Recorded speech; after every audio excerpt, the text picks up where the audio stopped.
বাজার থেকে পটল কিনে আনো, এখন তো পটল পাওয়াই যাচ্ছে। হ্যাঁ, যাওয়ার মুখে পটল, একদম বড় বড় পটল নিয়ে আসো আর গোটা গোটা এভাবে কারি পাতা এনে দারুণ স্বাদে একটা পটলের রেসিপি বানিয়ে ফেলো নিরামিষের দিন, দারুণ খেতে। নমস্কার বন্ধুরা, আমার চ্যানেলে তোমাদের সবাইকে স্বাগত জানাই। আজকে একটু বৃষ্টিতে দেখো, আর আমাদের পুকুরটা দেখো আরো বড় হয়ে গেছে। হ্যাঁ, জল বেড়ে গেছে আর পরিষ্কার করেছে কালকে, একদম পাশেই জল।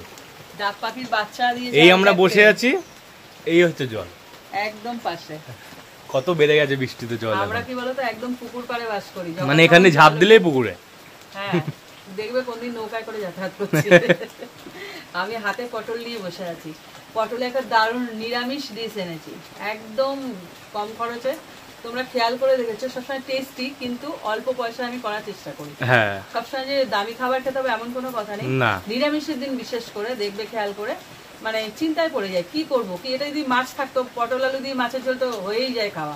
আমিষ রান্না টেস্টি করা যায়, নিরামিষ রান্না টেস্টি করা না, সেটা না, টেস্টির কথা না, আসল হলো কি দিয়ে কি করব। হ্যাঁ, তো পটল একটা দারুণ রেসিপি এনেছি, গোটা গোটা পটল দিয়ে করবো। তো চলো শুরু করা যায়। দেখো বটি নিয়ে নিয়েছি। প্রথমে পটলগুলোকে গোটা গোটা ছুলে নেব।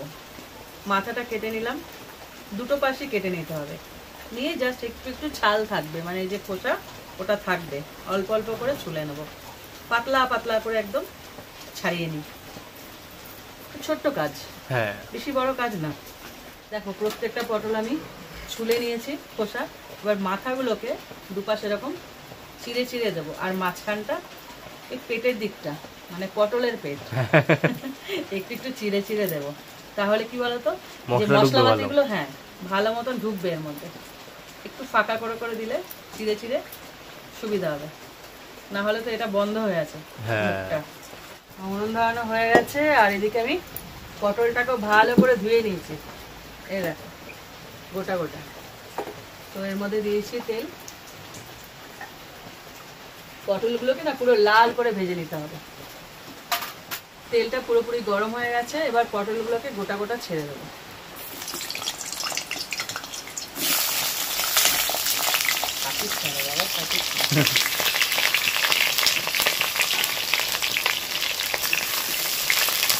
পুরো পটল ভাজা যেমন করে না, লাল করে লাল করে ভেজে নিতে হবে। একটা জিনিস ভালো বৃষ্টি হলে, সেটা হলো গরমটা লাগে না। হ্যাঁ, শান্তি আছে। চারটেতে যে ওয়েদার, ওইটাই কেমন একটা লাগে। কিন্তু বৃষ্টি না হলেও তো চাষাবাদ হবে না, একটা সমস্যা তো। হ্যাঁ, সব দিকেই জ্বালা। গরমে মানুষ বলে বৃষ্টি না হলে পারি না, আবার বৃষ্টি হলে বলে কেন বৃষ্টি হচ্ছে। মানুষের শান্তি নেই। এগুলোকে ভালো করে ভেজে নিই। দেখো পটলগুলো একদম লাল করে সুন্দর করে ভেজে নিয়েছি। এবার এই পাত্রটা তুলে নেব।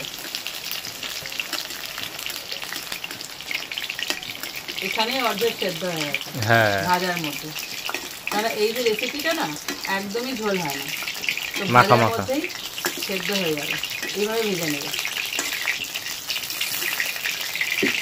এবার এই কড়াইটা নামিয়ে নেব, আর একটা কড়াই বসিয়ে দেবো, যে মশলাটা রেডি করতে হবে তার জন্য। এখানে এক এক করে সমস্ত মশলাগুলো দিয়ে দেবো। প্রথমে দিয়ে দিচ্ছি গোটা ধনে,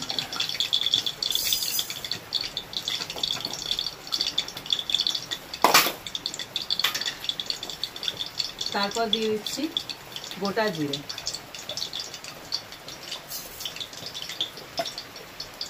দিয়েছি পোস্ত। এগুলো সব হালকা করে ভেজে নেব শুকনো খোলায়। দিয়েছি সর্ষে।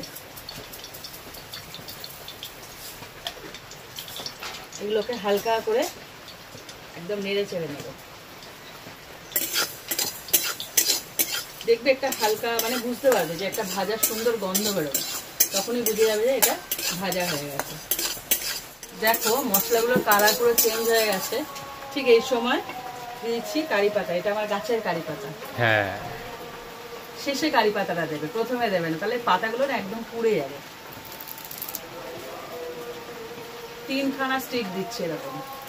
কারি পাতাটাই প্রাধান্য এখানে আজকের পটলে, যার জন্য বলেছি এই রেসিপির কোনো নাম নেই, তোমরা যা খুশি নাম দিতে পারো। কারি পাতা পটল দিতে পারো, এবার সব রকম মশলা আছে, এবার যেটা বলবে সেটা। কিন্তু রেসিপিটা দারুণ টেস্টি হবে।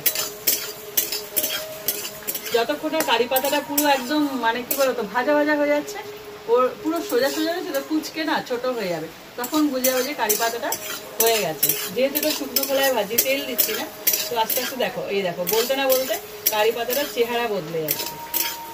দেখো কারি পাতাটা কিরম বদলে গেছে, বলছিলাম না কুচকে ছোট হয়ে যাবে, ঠিক এটা মশলাটা তৈরি হয়ে গেছে। এবার আমি তুলে নেবো, এর থেকে বেশি ভাজার দরকার নেই। না দেখো এই মশলাগুলোকে এবার শুকনো ভাবে বেটে নেবো, মানে একদম গুঁড়ো করে নেবো। তারপরে সমস্ত জল অ্যাড করবো, একটুও বাঁচিয়ে রাখিনি, সবটাই দিয়ে দিচ্ছি, কিন্তু পুরোটাই লাগবে। এখানেই মেন টেস্ট। যেহেতু ভাজা, ডলা দিলেই হয়ে যাবে সুন্দরভাবে, পাতাগুলো চুরমাচুর হয়ে যাবে। হ্যাঁ সব দেখো কি সুন্দর। হ্যাঁ, আর কারি পাতা খুব সুন্দর একটা মানে গন্ধ বেরিয়েছে। দেখো শুকনো খোলায় পুরো গুঁড়ো করে নিয়েছি একদম।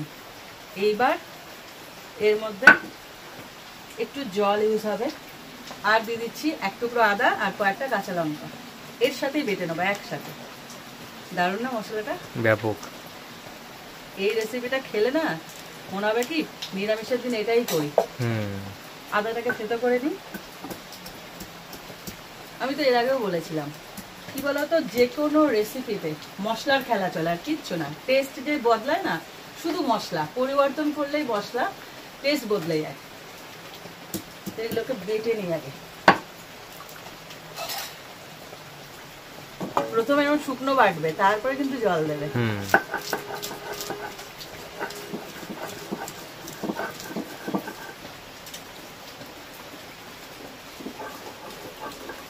সমস্ত বাটাবাটি শেষ। এই যে মশলা তুলে নিয়েছি আর কড়াই বসিয়ে দিয়েছি। এবার ওই তেলের মধ্যে আমি ফোড়ন দিয়ে দেবো একটু সর্ষে অল্প, আর কারি পাতা।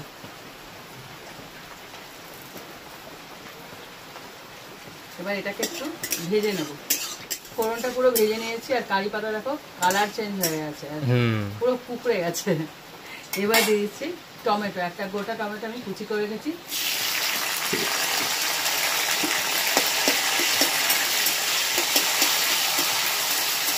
টমেটোটা একটু ভেজে নেবো ভালো করে। টমেটোটা একটু ভালো করে ভেজে নিয়েছি আর নরম হয়ে গেছে।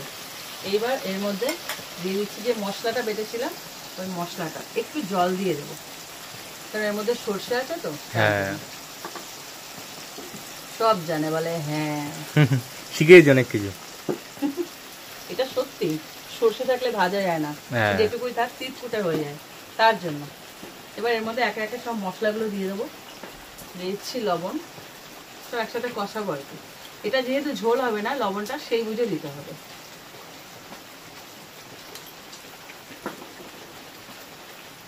হলুদ গুঁড়ো, আর এখানে যেহেতু কাঁচা লঙ্কা ইউজ হয়েছে তার জন্য আর ঝাল লঙ্কার গুঁড়ো দেবো না। মানে এই যে নিরামিষ যে কোনো ডিশ দেখবে খেয়াল করে একটু মিষ্টি মিষ্টি হয়, তার জন্য দিচ্ছি কাশ্মীরি লঙ্কার গুঁড়ো, জাস্ট কালারের জন্য। যা ঝাল ওই কাঁচা লঙ্কাতেই আসবে। এবার তোমরা যদি ঝাল খেতে চাও, সাধারণত এটা ঝাল হয় না, এটা মিষ্টি মিষ্টি একটা রেসিপি। এবার এটাকে ভালো করে কষিয়ে নেব। এখানে না মুখ্য ভূমিকায় আছে কারি পাতা। তোমরা এই যে হ্যাঁ কারি পাতার যে ফ্লেভারটা না অপূর্ব লাগবে। দেখো মশলা থেকে পুরো তেল ছেড়ে দিয়েছে। সমস্ত তেল ছাড়ার পরেই এর মধ্যে দিয়ে দেবো পটলটা ভাজা। খুব সুন্দর গন্ধ ছেড়ে যাবে, দারুণ একটা রেসিপি। 10টা পটল চুপচে কয়টুখানি হয়ে গেছে। হ্যাঁ, এবার ভালো করে পটলের মধ্যে যাতে মশলাটা ঢোকে সেইভাবে মিশিয়ে নেব। আর এর সময় দিয়ে দেবো চিনি। নিরামিষ তরকারি তো চিনি তো লাগবেই, তো অল্প চিনি। আর দিচ্ছি গরম মশলা, এটাই দুটো দেবো, তারপরে দেখবে আরো দুটো নিয়ে নেবে, কম পড়ে যাবে। তাই তো মনে হচ্ছে আর কটা বেশি নিলে ভালো হতো, নিয়ে নিতে পারতে।